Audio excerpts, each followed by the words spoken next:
Hello दोस्तों, आज की वीडियो का टॉपिक है सर्कुलेटरी सिस्टम, परिसंचरण तंत्र।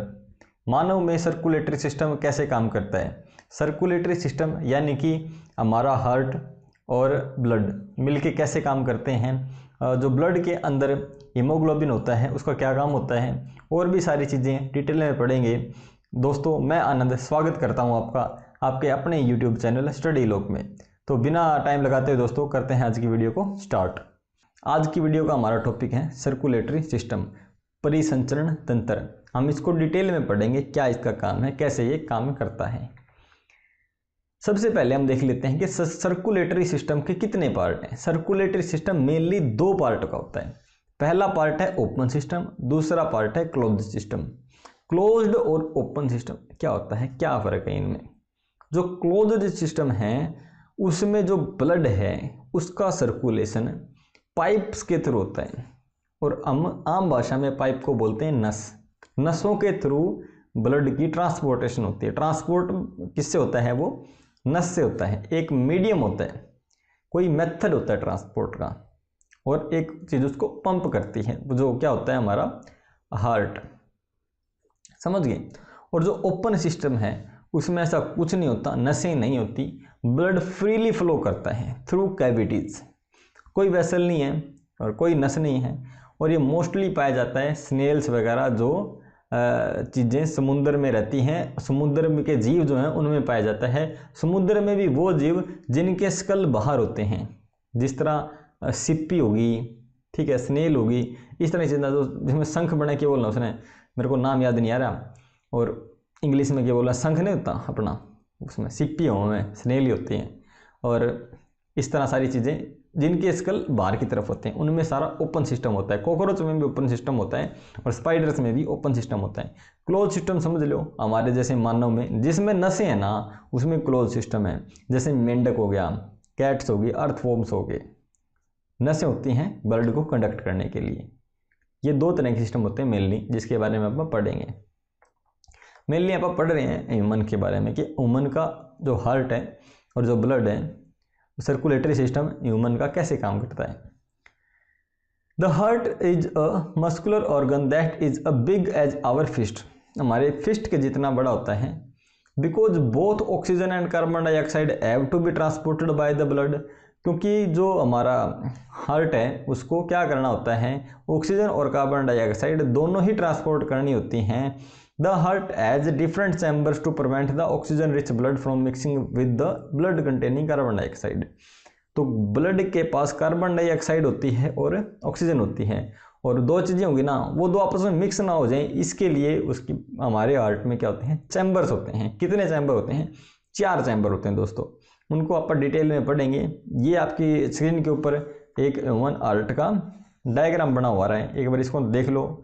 इसको आप डिटेल से समझाऊंगा क्या होता है। ये हमारा हार्ट है, ऐसे धड़कता है। जो नंबर 1 डायग्राम में 1 नंबर लिख दिया इसको, ये धड़कता हुआ दिल, ये रुका हुआ दिल, और ये 2D डायग्राम में 3 नंबर। समझ गए। अभी देखो, ये सबसे ऊपर लिखा हुआ है ओर्टा। ओर्टा का काम क्या है, ओर्टा का काम है जो ऑक्सीजन रिच ब्लड है ना, जिस ब्लड के जहां ब्लड के पास ऑक्सीजन है वहां से जो मेन कनेक्शन निकलेगा उसको ओर्टा बोलते हैं। वहीं से सारा ऑक्सीजन रिच ब्लड निकलता है और पूरी बॉडी में फैल जाता है। ये ओर्टा आगे जाके छोटी छोटी और मतलब नसों में बंट जाएगी, उसको आर्टरीज बोलेंगे। और दूसरी साइड हम देख रहे हैं, ये आ गया वेना कैवा, वेना कैवा। और ये क्या है, यहाँ ये कंटेन करती है किसको, कार्बन डाइऑक्साइड रिच ब्लड को। जो ब्लड ऑक्सीजन दे के आया है किसी ऑर्गन को और वहाँ से कार्बन डाइऑक्साइड लेके आया है, यहाँ वो वाला ब्लड रहता है। जहाँ आप रेड देखोगे, रेड जो दिख रहा है ना, यहाँ पे देखो जो रेड वाली आपको ये ब्लॉक दिख रहा है, जो नस दिख रही है रेड वाली, ये ऑक्सीजन रिच ब्लड है, यानी कि ये आर्टरी है या ओर्टा है। और जो ब्लू दिख रही है वो वेना कैवा है। क्या है वो, वेना कैवा है। समझ गए इतनी बात। हम इसके चैम्बर्स के बारे में पढ़ेंगे, सारी चीज़ें पढ़ेंगे। अब देखो चैम्बर्स कितने हो गए, 4 चैम्बर हो गए हैं। 4 चैम्बर हैं, कौन से हैं, right atrium, left atrium, right ventricle, left ventricle. ठीक है दोस्तों। और एक वेना केवा होगी, वेना केवा ये भी थी, वेना केवा ये होगी, ये लोअर बॉडी में से आई है, वो अपर बॉडी में से आई है। ये स्पेक्ट्रम हो गया, जो ये वाला हिस्सा है ना, जो ये मास है उसको स्पेक्ट्रम बोलते हैं, ये वाला, समझ रहे हो, ये वाला, ये डिवाइडिंग वाल है इसकी, ये इसको डिवाइड करती है, मतलब चैम्बर्स को अलग अलग बांटती है ये। इस वाले डायग्राम जो दिख रहा है आपको, ये धड़कता हुआ दिल, ये ज़्यादा आपको डिटेल में समझाएगा इस बारे में। और दोस्तों क्या है, देखो जो आर्टरीज है ना, आर्टरीज का काम है, यानी ओर्टा का काम है, दो हमने देखो जो नसें हैं ना, उनको दो कैटेगरी में बांट दिया है। एक वो नसें हैं जो ब्लड को हार्ट से लेके जाती हैं, और एक वो नसें हैं जो ब्लड को हार्ट तक लेके आती हैं। एक तो हार्ट से हमारा ब्लड बाहर निकल रहा है, बाहर कौन निकालता है, आर्टरी निकालती है, और जो उसके अंदर ब्लड लेके आती है वो कौन है, वो वेना केवा है। समझ गई इतनी बात। लेकिन इसमें थोड़ी सी दिक्कत है, जब जो हमारा ब्लड है हमारे लंग्स से आएगा तो वो ऑक्सीजन रिच आएगा, उनको हम क्या बोलते हैं, वहाँ वो वेन काम करते हैं, लेके आना, वो वेन है, वेन तो लेके आना है, लेकिन वहाँ उस टाइम वेन में ऑक्सीजन रिच ब्लड होता है। सिर्फ एक ही कंडीशन में ये चीज़ उल्टी हो जाती है। कैसे उल्टी हो जाती है, बिल्कुल ध्यान से समझना। जो नस ब्लड को बाहर लेके जा रही है वो होती है आर्टरी, और जो अंदर लेके आ रही है वो है वेन। वेन में होता है डीऑक्सीजनेटेड ब्लड, यानी कि कार्बन डाइऑक्साइड से रिच ब्लड, और जो बाहर आर्टरी है उसमें होता है ऑक्सीजनेटेड ब्लड। लेकिन इसमें थोड़ा सा एक ये पल्मोनरी है ना, सॉरी पल्मोनरी आर्टरी है ना, और पल्मोनरी वेन है, इनमें एक एक्सेप्शन है कि पल्मोनरी वेन जो है फुसफुस धमनी इसको बोलते हैं, फुसफुस धमनी इसको बोलते हैं। और ये जो लेके आती है ब्लड को, ऑक्सीजन रिच होता है, जो बाहर जाता है वो डीऑक्सीजनेटेड यानी कि CO2 रिच ब्लड होता है। ये सोचने ध्यान रखने वाली बात है, समझ लेना। आगे डायग्राम में और इसको अच्छे से समझाऊंगा। ओर्टा है, ओर्टा का काम समझा दिया। वेना केवा समझा दी है। वेन, जो वेना केवा जो आगे जाके इससे डिवाइड हो जाएंगे वो वेन्स होती हैं। वेन बॉडी के ऊपर यानी कि स्किन के पास में होती हैं, और जो आर्टरीज हैं वो गहराई में नीचे से जाती हैं। क्यों होती हैं, प्रेशर का थोड़ा सीन होता है, प्रेशर को भी आगे ब्लड प्रेशर का सेक्शन है वहाँ समझाऊंगा। आर्टरीज, वेंट्रिकल और ऑर्ट्रियम और कैपिलरी भी आगे समझाऊंगा। देखो ये सारे हिस्से हैं जहाँ जहाँ हमारा ब्लड जाता है। इसके अंदर ना एक चीज़ रहेगी, देखो ये वाल्व रहेगी, जो वॉल्व है। देखो जब हार्ट पंप करता है ना, आप यहाँ ध्यान दो, इस वाले से भी ध्यान दो। थोड़ा पेन का कलर चेंज कर लेता हूँ आपको क्लियरली दिखे, ये येलो कर लेते हैं। ये यहाँ देखो, क्या एक बार देखो इस वाले एरिया में देखो ये जब एक बार खुलता है एक बार बंद होता है। जब ये खुलता है ना, मतलब जो ब्लड है वो यहाँ पुश हो गया है, लेकिन एक बार पुश होने के बाद ये वापस नहीं आ सकता, क्योंकि तभी ये बंद हो जाती है। और ये वाली देखो बंद भी खुल रही है, जब ये खुल रही होती है तो ब्लड यहाँ होता है, और जब ये वापस जाने की ट्राई करता है, प्रेशर लगाता है यहाँ जाने के लिए, जब ये खुलेगी तो ये बंद होगी, और जब ये बंद होगी तो ये खुली होगी। मतलब ये एक दूसरे से अपोजिट रहती हैं। ऐसे ही ये देखो, एक तो यहाँ है वाल्व और एक वाल्व यहाँ है। इसके 4 चैम्बर हो गए। नंबर 1 चैम्बर इसको मान लेते हैं, 2 इसको, 3 इसको और 4 इसको। ये ऐसे चैम्बर होते हैं और इसमें वाल्व होते हैं। ये वाल्व समझ गए, इन वाल्व का काम भी समझ गए। एक टाइम में एक वाल्व खुलेगा और एक बंद रहेगा, इसको समझ गए। वो जो ब्लड सर्कुलेटरी सिस्टम है वो कैसे काम करता है, देखो सबसे पहला क्या है, blood passes through the heart twice पर सर्कल। मतलब जो हमारा है दोहरा परिसंचरण है, हमारा जो ब्लड बहता है वो 2 बार बहता है, 2 बार बहता है। सबसे पहला ये क्या है, ब्लड एंटर्स द हार्ट। सबसे पहले ब्लड हार्ट में आया, डीऑक्सीजनेटेड होता है। देखो डीऑक्सीजनेटेड और ऑक्सीजनेटेड कैसे, हमारे शरीर के हर एक हिस्से को ऑक्सीजन की ज़रूरत है। ऑक्सीजन उस हिस्से तक पहुंचाना काम है ब्लड का।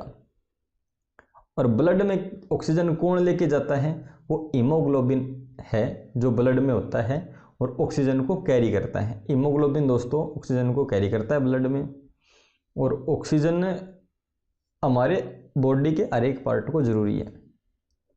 जब हमारा बॉडी पार्ट ऑक्सीजन को पा लेता है तो वो ऑक्सीजन खर्च करके कार्बन डाइऑक्साइड जनरेट करता है और वहाँ से कार्बन डाइऑक्साइड ब्लड को दे देता है। तो जो पहली बार हम वहाँ से समझ रहे हैं कि जो आया है ब्लड आर्ट में, वो आया है डीऑक्सीजनेटेड ब्लड, कि हमारे किसी भी ऑर्गन ने ऑक्सीजन को यूज़ कर लिया है और यूज़ करके उसके बदले में कार्बन डाइऑक्साइड दे दी है और वो ब्लड हार्ट तक पहुँच गया है। देखो, deoxygenated blood from the body enters into right atrium of the heart. ये राइट आर्टरियम में पहुंच गए यहाँ पे, ठीक है, यहाँ पे पहुंच गए। Blood pumped to lungs, blood pumped to lungs. अब देखो ये है ना डीऑक्सीजनेटेड है, अब ये इस वाले चैम्बर नंबर 2 में आ गया। चैम्बर नंबर 2 में आने के बाद ये ऊपर की तरफ पुश कर दिया गया और ये कहाँ गया, लंग्स में गया। यहाँ पे लंग्स हैं, ये वाला लंग्स है, और ये जो जाल दिखा रखे हैं ना, जाल दिखा रखे हैं, इसको बोलते हैं कैपिलरीज। कैपिलरीज क्या होती हैं, जो हमारी नसें हैं ना, वो किसी भी ऑर्गन से अगर चिपकना है उसको, तो वो इतने छोटे छोटे इतनी बारीक हो जाएंगे और एक जाल बना देंगे और उस ऑर्गन की चारों तरफ चिपक जाएंगे, और वहाँ पे वो कि ऑक्सीजन का और कार्बन डाइऑक्साइड का आदान प्रदान करते हैं, एक्सचेंज करते हैं। कैपिलरीज का क्या काम का है, कैपिलरीज का काम है exchange of oxygen and carbon dioxide. हमने इसको क्या दिखाया है, कैपिलरी यहाँ दिखाया है, लंग्स पे कैपिलरी लगी हुई है और यहाँ पे वो एक्सचेंज करते हैं कार्बन डाइऑक्साइड और ऑक्सीजन का। ये जो कार्बन डाइऑक्साइड किसी भी ऑर्गन ने दी थी ब्लड को, ये हमने किसको दे दी, लंग्स को दे दी, और लंग्स ने उसको बाहर निकाल दिया। और जो हमने सांस अंदर लिया है वह हमने ऑक्सीजन लिया है और वहाँ से ऑक्सीजन आ गई हमारे ब्लड में। और जो CO2 वाला ब्लड रहता है ना, वो किस कलर का रहता है, ब्लू कलर का। और जो हमारा ये रेड ब्लड है, रेड ब्लड किसको इंडिकेट करता है, ऑक्सीजन रिच ब्लड। O2 होती है इसके पास, ऑक्सीजन रिच ब्लड बोलते हैं रेड ब्लड को। अब रेड आ गया, यहाँ पे देखो, यहाँ पे ब्लड आ गया है ऑक्सीजन रिच ब्लड, और इस हमारा देखो आ गया यहाँ पे lungs oxygenate the blood. 2 number क्या है, lungs, sorry 3 number blood pumped to lungs, lung में पंप हो गया है, लंग्स ऑक्सीजनेट कर दिया है ब्लड को, blood returns to the heart, यहाँ पे हार्ट में वापस आ गया है। 4 नंबर स्टेप समझ गए ना, returns to the left atrium of the heart, left atrium में आ गया है हार्ट के blood pumped to the body. अब यहाँ से अब क्या हुआ है, ब्लड पंप कर दिया गया बॉडी को। ऑर्टा ऑफ बॉडी, ऑर्टा है मेन नस, और इसमें से ये तो एक समझाने के लिए है, इसमें छोटी छोटी नसें और टूट जाती हैं, वो पूरे शरीर तक पहुंचाती हैं। और एक बात समझो, ये वाला जो हिस्सा है ये हमने किसी भी ऑर्गन को दिखाया है, और यहाँ पे फिर ऑक्सीजन और कार्बन डाइऑक्साइड का लेन देन हुआ है, आदान प्रदान हुआ है, एक्सचेंज हुआ है। वहाँ एक्सचेंज होने से ऑक्सीजन ऑर्गन को दे दी गई है और ऑर्गन से कार्बन डाइऑक्साइड ले ली गई है, और फिर ये ब्लड वापस पहुँचा है हार्ट में, और फिर से वही प्रोसेस लंग्स में जाना और वो सारा। ऐसे हमारा ये सर्कुलेटरी सिस्टम 2 बार चक्कर लगाता है हार्ट में, 2 बार आता है, और इसको क्या बोलते हैं, डबल सर्कुलेटरी सिस्टम। क्या बोलते हैं, डबल सर्कुलेटरी सिस्टम। एक ही पूरे सर्किट में 2 बार ये ब्लड हमारा आया है। अगला टॉपिक देखो क्या है, वाल्व्स ऑफ वेन्स। जो वेन्स हैं उनके अंदर भी वाल्व्स होते हैं, ये देखो ये एक वेन है, समझो हार्ट ने ब्लड को पंप कर दिया हमारे पैरों में पंप कर दिया है। पैरों में पंप करने से क्या हुआ, ब्लड नीचे तो पहुंच गया, वो ग्रेविटी के हिसाब से नीचे जाना, उसको जाने में कोई दिक्कत नहीं होती, दिक्कत होती है वापस ऊपर आने में, क्योंकि जो ग्रेविटी है वो उसको नीचे की तरफ खींचती है और उसको आना है ऊपर की तरफ, एंटी ग्रेविटी मूव करना है। एंटी ग्रेविटी मूव करने में बड़ी दिक्कत होती है। तो जो हमारा जो स्ट्रक्चर है वेन्स का, वो ऐसे उसके अंदर वॉल्व्स बने रहते हैं। देखो डायग्राम के हिसाब से समझो, ये वॉल्व्स बने हुए हैं ऐसे जैसे हार्ट में थे ना, वॉल्व्स ऐसे बने हुए हैं ये।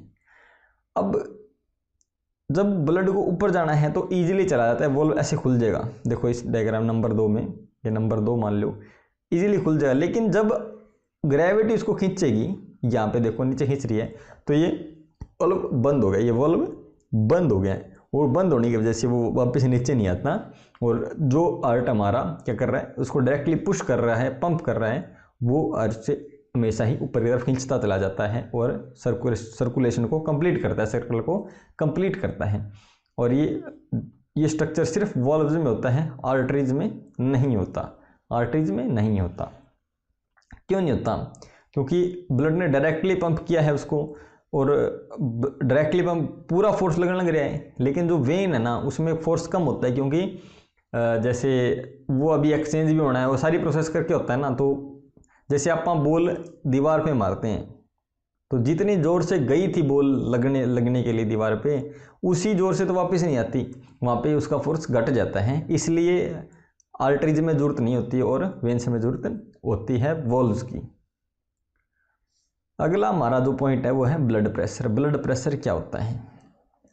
जो ब्लड का प्रेशर है वो आर्टरीज में हमेशा ज़्यादा होता है, किससे? वेन से। क्यों ज़्यादा होता है? क्योंकि आर्टरीज को डायरेक्टली हार्ट ने पंप किया है, और वहाँ से प्रोसेस होने के बाद वेन से पहुँचा, तो वहाँ तक पहुँचते क्या होता है, प्रेशर कम हो जाता है। यही मैं आपको अभी समझा रहा था। और इसकी यूनिट है mmHg, मिलीमीटर ऑफ पारा। पारा ही बोलते हैं ना इसको, पारा। The force that blood exerts against the wall of a vessel is called blood pressure. ठीक है, ये सारी चीज़ें पढ़ लेना। वो क्या कितना होता है? 120/80, ये स्टैंडर्ड है। 120 यूनिट, यानी कि जो पारे की यूनिट 120 है, ये आर्टरी की होती है और ये वेन की होती है 80 वाली। ठीक है, ये चीज़ है, इसको समझ लेना इजीली, बहुत आसान है। तो दोस्तों ये थी आज की वीडियो आपको कैसी लगी? वीडियो को लाइक कर देना, चैनल को सब्सक्राइब कर दो, इस वीडियो को दूसरे दोस्तों के साथ शेयर कर दो। आपकी सपोर्ट की बहुत ज़रूरत है हमको। चैनल को सब्सक्राइब जरूर कर दो दोस्तों, और कमेंट बॉक्स में अपनी राय देना मत भूलना। चैनल के डिस्क्रिप्शन में टेलीग्राम चैनल का लिंक दिया हुआ है, आप वहाँ से हमारे टेलीग्राम चैनल को ज्वाइन कर लो, और ये वाली पीपीटी और दूसरे नोटिफिकेशन भी हम वहीं भेजते रहते हैं, तो आपको वो डायरेक्टली मिल जाएंगे। तो ठीक है दोस्तों, मिलते हैं नेक्स्ट वीडियो में।